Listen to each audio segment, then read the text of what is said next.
Good morning students. तो आज की वीडियो में हम लोग डिस्कस कर रहे हैं अबाउट आवर नेक्स्ट टर्म्स, ऐसी टर्म्स जो कि कुछ कुछ रह गई थी, तो उनको आज हम कवर अप करते हैं इस वीडियो में। तो सबसे पहले हम लोग जो टर्म लेके चल रहे हैं दैट इज़ लायबिलिटी।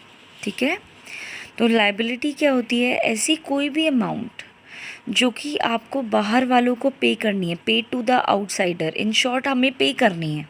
ठीक है, अब वो आउटसाइडर्स भी हो सकते हैं और इनसाइडर्स भी हो सकते हैं, दोनों हो सकते हैं। ठीक है, तो जो भी एक तरीके से यहाँ पे मैंने आउटसाइडर यूज़ किया है क्योंकि अभी मैं आपको कम्प्लीटली बताने वाली हूँ कि किस रीज़न की वजह से। तो लायबिलिटी का मतलब क्या होता है? जो भी अमाउंट आपको ऑड करनी है बाहर वालों को, उसको हम लोग क्या बोलते हैं? लायबिलिटी।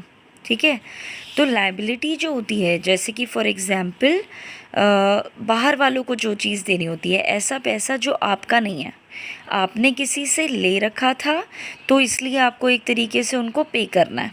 ठीक है, वो आपका पैसा नहीं था तो वो आपके सर पे क्या हो जाता है? लायबिलिटी हो जाती है। फॉर एग्ज़ाम्पल कई बार तुमने लोगों से जब आप सुनते हो तो कहते नहीं है कि हमने 20,000 ले लिया उधार पे, हमें पे करना है, हमारे सर पे कर्ज़ा है ना। इसका मतलब आपको बाहर वालों को पे करना है वो 20,000, तो वो आपके सर पे बोझ है, कर्ज़ा है, that is known as liability. ठीक है, अब जो लायबिलिटी होती है वो आपकी टू काइंड्स की होती है, एक इंटरनल लायबिलिटी और एक एक्सटर्नल लायबिलिटी। इंटरनल नाम से ही पता लग रहा है, जो इंटरनल्स को पे करनी हो, इंटरनल यूज़र्स को, और एक्सटर्नल नाम से ही पता लग रहा है कि अमाउंट पे करनी है आउटसाइडर्स को। तो इंटरनल लायबिलिटी आपकी वो लायबिलिटी होती है, वो अमाउंट होती है जो कि आपको पे करनी होती है टू द आउटसाइडर। ठीक है, सॉरी, इंटरनल लायबिलिटी आपकी वो लायबिलिटी होती है जो कि आपको पे करनी होती है ऑनर्स को, क्योंकि ऑनर्स कौन होते हैं? जो कंपनी के मालिक होते हैं, यानी कि इंटरनल मैटर है। ठीक है, तो आपको मैंने ये डेफिनेशन भी बताई थी, the amount paid by the owner into the business is called capital. तो इसका एग्जाम्पल क्या हो सकता है? कैपिटल। ठीक है, तो इसका मतलब क्या है? फॉर एग्ज़ाम्पल अगर ये एक ऑनर है, ठीक है, और ये एक बिज़नेस है, बिज़नेस फर्म है ये, तो अगर फॉर एग्ज़ाम्पल इस ऑनर ने 5 लाख रुपीज़ बिज़नेस में लगाए, तो इसका मतलब बिज़नेस के लिए ये 5 लाख रुपीज़ क्या है? कैपिटल है। लेकिन कभी ना कभी तो ये बिज़नेस फर्म को इसको पैसा वापस लौटाना पड़ेगा ना। तो इसका मतलब बिज़नेस के ऊपर एक लोन है, किसका? ऑनर का, क्योंकि बिज़नेस ने 5 लाख रुपए लिए हैं इस ऑनर से बिज़नेस को चलाने के लिए। तो ये 5 लाख क्या हो गया? एक तरीके से लोन हो गया, लायबिलिटी हो गई, और इस लायबिलिटी को इंटरनल लायबिलिटी बोलते हैं, और इसका एग्जाम्पल में क्या आया? कैपिटल। ठीक है, अब लेकिन अगर ये ऑनर है तो ये है तो कंपनी का ही मालिक ना। अब यहाँ पे अगर ये चीज़ अगर बाहर वालों को पे करनी पड़ी तो वो चीज़ किस में आ जाती है? आउटसाइडर में। तो एक्सटर्नल लायबिलिटी आपकी वो लायबिलिटी होती है, वो अमाउंट होती है जो कि आपको पे करनी होती है, किसको? आउटसाइडर्स को। फॉर एग्ज़ाम्पल बैंक, बाहर से हैं, बैंक बाहर वाले हैं, तो बैंक हमें क्या दे देते हैं? लोन दे देते हैं। फॉर एग्ज़ाम्पल ये बैंक है और इसने लोन दिया किसको? फर्म को, कंपनी को या बिज़नेस को। फर्म को लोन दिया तो कंपनी को ये वापस भी तो पे करना पड़ेगा ना बैंक वालों को, और बैंक आपको पता है ये आउटसाइड पार्टी होती है, कोई कंपनी के इनसाइड पार्टी नहीं होती। तो जैसे कि अगर मैंने लोन ले लिया तो लोन हमारा एग्जाम्पल हो गया किस चीज़ का? एक्सटर्नल लायबिलिटी का। या बिल्स पेवेबल हो गया, या फिर मैंने बताया भी था क्रेडिटर्स का मतलब क्या होता है? जब आप किसी से उधार पे माल खरीदते हैं, क्रेडिट परचेज़ करते हैं, तो हमें उनको पेमेंट करनी पड़ती है। तो यानी कि कोई बाहर वाला है क्रेडिटर्स, उसको हमें पेमेंट करनी है। ठीक है, तो अमाउंट पेड टू आउटसाइडर या amount payable to outsider external liability में आ जाता है। तो क्रेडिटर बाहर वाला है क्योंकि पेमेंट करनी अभी बाकी है। बिल्स पेवेबल, जब क्रेडिटर्स आ रहा है तो बिल्स पेवेबल भी इधर ही आएगा, लोन भी हमें बाहर वालों को चुकाना होता है, तो वो आपकी एक्सटर्नल लायबिलिटी में आ जाती है। ठीक है, नेक्स्ट आ जाता है आपका गुड्स। पहले हमने लायबिलिटी पढ़ा, अब हम पढ़ते हैं गुड्स। गुड्स का क्या मतलब है? ऐसी कोई भी चीज़ जिसको आप ख़रीदते इसलिए हो क्योंकि आपको फिर दोबारा बेचना है, रीसेल करना है, या फिर प्रोड्यूस करने के लिए फिनिश गुड्स को आप यूज़ कर सकते हो। ठीक है, अब देखो फॉर एग्ज़ाम्पल, अगर आपकी मेडिसिन्स की दुकान है तो केमिस्ट वाले के लिए क्या हुई? गुड्स हुई। तो मेडिसिन्स क्या हुई? केमिस्ट वाले के लिए गुड्स। फॉर एग्ज़ाम्पल, आपकी फ़ैन्स की शॉप है, आप फ़ैन्स बेचते हो। ठीक है, तो फ़ैन्स वाले के लिए, उस शॉप वाले के लिए फ़ैन्स क्या हुए? गुड्स हुए। मेडिसिन्स एक केमिस्ट वाले के लिए गुड्स हुई, फ़ैन्स एक फ़ैन वाले शॉप के लिए एक गुड्स हुआ। फॉर एग्ज़ाम्पल, आपकी स्टेशनरी की शॉप है, स्टेशनरी की शॉप है, तो स्टेशनरी क्या हुए? गुड्स हुए। ठीक है, फॉर एग्ज़ाम्पल्स, आपकी टेबल की शॉप है, आप टेबल बेचते हो, टेबल की आपकी शॉप है, तो टेबल आपके लिए क्या हुई? गुड्स हुई। लेकिन अगर आप उस चीज़ को, अगर आप टेबल को बेच रहे हो, स्टेशनरी को बेच रहे हो, दवाइयों को बेच रहे हो, फ़ैन को बेच रहे हो, तो इसका मतलब आपने कहीं से तो ख़रीदे होंगे ना, तभी तो आप आगे सामने वाले को पे कर रहे हो। तो इसका मतलब क्या हुआ कि रीसेल पर्पस के लिए यूज़ कर रहे हो। या अगर आपको कोई भी गुड्स बनाना है, प्रोड्यूस करने के लिए जिन चीज़ों का आप इस्तेमाल कर रहे हो, वो भी गुड्स में आ जाती हैं। ठीक है, is that clear to you all? यानी कि जिस चीज़ की आपकी दुकान है, जिस चीज़ की आपकी दुकान है, वो चीज़ आपके लिए क्या हो गई? गुड्स हो गई। ठीक है, नेक्स्ट आ जाता है आपका एक्सपेंसेस। एक्सपेंसेस जो है आपके यहाँ पे, नेक्स्ट टॉपिक आ जाता है आपका एक्सपेंसेस गुड्स के बाद। एक्सपेंसेस दो पार्ट्स में डिवाइड करती हूँ मैं इनको। एक तो होते हैं कि एक्सपेंसेस हो गए हैं लेकिन आपने पे नहीं करे। ठीक है, यानी कि ड्यू तो हो गए हैं, ऐसे खर्चे जो ड्यू हो गए हैं बट नॉट पेड, लेकिन अब तक आपने पे नहीं किए। ठीक है, फॉर एग्ज़ाम्पल, जैसे कि बिजली का बिल पहले आता है और आप उसकी पेमेंट बाद में करते हो, है ना।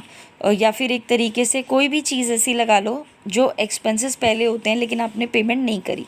फॉर एग्ज़ाम्पल, आप किसी ऑर्गेनाइजेशन में काम करते हो, ठीक है, और ऑर्गेनाइजेशन में क्या मिलती है? ऑर्गेनाइजेशन एम्प्लॉयज़ को क्या देती है? सैलरी देती है। लेकिन सैलरी, आपने पूरे महीने काम तो कर लिया लेकिन सैलरी आपको नहीं मिली। सैलरी कब मिलेगी? अगले महीने मिलेगी। ठीक है, तो यानी कि जब तक का टाइम पीरियड है तब तक हम क्या कहेंगे? हमने कमा तो ली, पूरा महीना हमने काम किया, लेकिन हमको अब तक सैलरी नहीं मिली। ठीक है, जैसे कि बहुत सारे, अब जैसे लॉकडाउन चल रहा है ना, तो लॉकडाउन में बहुत सारी ऑर्गेनाइजेशंस अपने एम्प्लॉयज़ को सैलरी नहीं दे पा रही क्योंकि उनके पास खुद के पास पैसा नहीं है ना, कि कोई भी ऑर्गेनाइजेशन खुद उनके पास पैसा नहीं है, इस वजह से वो सैलरी नहीं दे पा रही है। तो इसका मतलब क्या हुआ कि सैलरी का, आप तो काम कर रहे हो ना, हर कोई काम कर रहा है, लेकिन सैलरी तो नहीं मिल रही क्योंकि लॉकडाउन की वजह से उनके पास खुद के पास सैलरी, इनकम नहीं है कि वो सैलरी दे पाएँ। ठीक है, तो कुछ, अब इसका मतलब क्या हुआ कि सैलरी ड्यू हो गई बट पे नहीं हुई। ठीक है, तो सेम इसी तरीके से इलेक्ट्रिसिटी बिल, इलेक्ट्रिसिटी बिल के केसेस में भी यही होता है कि आप पूरे महीने पहले बिजली को यूज़ करते हो, आप अपने घरों में लाइट, पंखा, एसी, फ्रिज, गीज़र या कुछ भी, जो भी इलेक्ट्रिक अप्लाइंसेस वगैरह हैं, आप सबका यूज़ करते हो, वॉशिंग मशीन चलाना, सारी चीज़ें आप इलेक्ट्रिसिटी का यूज़ करते हो पूरा महीना। लेकिन जो आपका बिल आता है वो बाद में आता है ना, और अगर आप उसे नहीं पे करते तो वो अपने आप ही ड्यू हो जाता है क्योंकि आपने पे नहीं किया। तो जब भी कोई भी चीज़ आप ड्यू हो जाती है लेकिन आपने अब तक पे नहीं किया, आपने बिल अब तक पे नहीं किया, सैलरी अब तक आपने पे नहीं करी, तो वो ड्यू हो जाती है। ठीक है, और इस टर्म को हम लोग क्या बोलते हैं? Outstanding expenses. क्या बोलते हैं? Outstanding expenses. तो ऐसे खर्चे,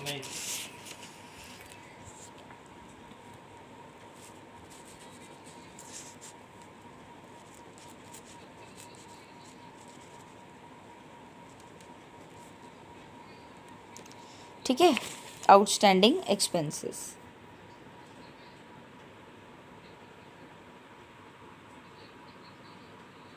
ठीक है। तो ऐसे खर्चे जो ड्यू हो चुके हैं बट अब तक आपने उनकी पेमेंट नहीं करी, जैसे सैलरी आपने पे नहीं करी, बिजली का बिल आपने पे नहीं किया, पानी का बिल आपने पे नहीं किया, तो वो आपकी आउटस्टैंडिंग हो जाती है। कोई कमीशन आपने पे करना था लेकिन आपने नहीं पे किया, तो वो आपका आउटस्टैंडिंग हो जाता है। ठीक है, ध्यान में रखिएगा कि आउटस्टैंडिंग जो वर्ड है, क्योंकि आपने पे नहीं किया तो आपके सर पे कर्जा है, आपको कभी ना कभी तो इलेक्ट्रिसिटी का बिल पे करना ही पड़ेगा, कभी ना कभी तो पानी का बिल पे करना ही पड़ेगा, कभी ना कभी तो सैलरी पे करनी पड़ेगी। तो आपके सर पे एक बोझ है, और जैसे ही आपके सर पे बोझ आता है तो ये आपकी क्या बन जाती है, लाइबिलिटी बन जाती है। तो आउटस्टैंडिंग एक्सपेंसेस किस में आ जाता है, लाइबिलिटी में। कोई आपसे पूछ ले, और लाइबिलिटी में भी कौन सी लाइबिलिटी, एक्सटर्नल लाइबिलिटी, क्योंकि पानी का बिल बाहर वालों को पे करना है, वाटर का बिल बाहर वालों को पे करना है, सैलरी एम्प्लॉयज़ को पे करनी है जो बाहर की दुनिया मतलब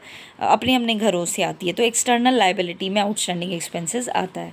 ठीक है, हमेशा से याद रखिएगा क्योंकि नेक्स्ट चैप्टर में प्रैक्टिकल आने वाला है, तो आपको ये पता होना चाहिए। ठीक है, नेक्स्ट आ जाता है, इस केसेस में तो हमने स्टडी किया कि एक्सपेंसेस ड्यू हो गए बट अब तक पे नहीं किया, लेकिन कुछ ऐसे एक्सपेंसेस होते हैं जो पहले ही पे कर देते हैं।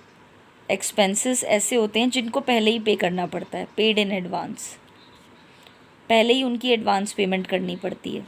फॉर एग्ज़ाम्पल, आप अपने फ़ोन में जो रिचार्ज कराते हो वो आप पहले ही करा लेते हो, कहते हैं ना प्रीपेड रिचार्ज। प्रीपेड, हम लोग प्री का मतलब पहले, ठीक है, पेड मतलब पहले ही पे हो चुका। तो यानी कि फॉर एग्ज़ाम्पल जब आप अपने फ़ोन में रिचार्ज कराते हो तो कौन सा रिचार्ज कराते हो, प्रीपेड। अगर रिचार्ज कराते हो, प्री मतलब पहले, पेड इसका मतलब क्या है, आपने रिचार्ज पहले करा लिया और आप पूरा महीना उसको यूज़ करोगे। ठीक है, तो इसका मतलब क्या हुआ, पेमेंट आपने एडवांस कर ली। फॉर एग्ज़ाम्पल आप कहीं पे गए, आप किसी के किराए के घर पे रहते हो, ठीक है, अगर आप दिल्ली गुड़गांव में आगे फर्दर स्टडीज़ के लिए जाएंगे या कहीं पे भी जाएंगे, तो अगर आपको किराए के घर पे रहना है तो वो क्या, सामने वाला आपसे क्या कहेगा कि पहले आप रेंट पे करो। ठीक है, तो यानी कि रेंट वो पहले ही ले लेगा और रहोगे आप बाद में। तो यानी कि पेड इन एडवांस, यानी कि पहले ही पेमेंट हो जाएगी। तो जैसे प्रीपेड यानी कि पहले ही रेंट दे दिया और रहोगे बाद में। रिचार्ज प्रीपेड, पहले ही रिचार्ज करा लिया, बाद में यूज़ करोगे। तो ऐसे कोई भी खर्चे हैं जिनकी एडवांस में पेमेंट आप कर देते हो और कमाई आपकी बाद में होती है, तो उसको हम लोग क्या बोलते हैं, एक्सपेंसेस पेड इन एडवांस या एडवांस पेमेंट। ठीक है, एडवांस पेमेंट जब आप कर देते हो किसी भी चीज़ की। ठीक है, यहाँ पे तो क्या था कि कमा लिया है लेकिन पे नहीं किया, यहाँ पे क्या है कि आपने पे पहले कर दिया और कमाओगे बाद में। ठीक है, तो इस टर्म को आउटस्टैंडिंग एक्सपेंसेस बोलते हैं। तो एडवांस पेमेंट को हम लोग क्या बोलेंगे, नाम से मैंने पहले ही वैसे बता दिया है, प्रीपेड। तो इसको क्या बोला जाता है, प्रीपेड एक्सपेंसेस, पहले ही पे कर दिए गए एक्सपेंसेस को बोलते हैं प्रीपेड एक्सपेंसेस।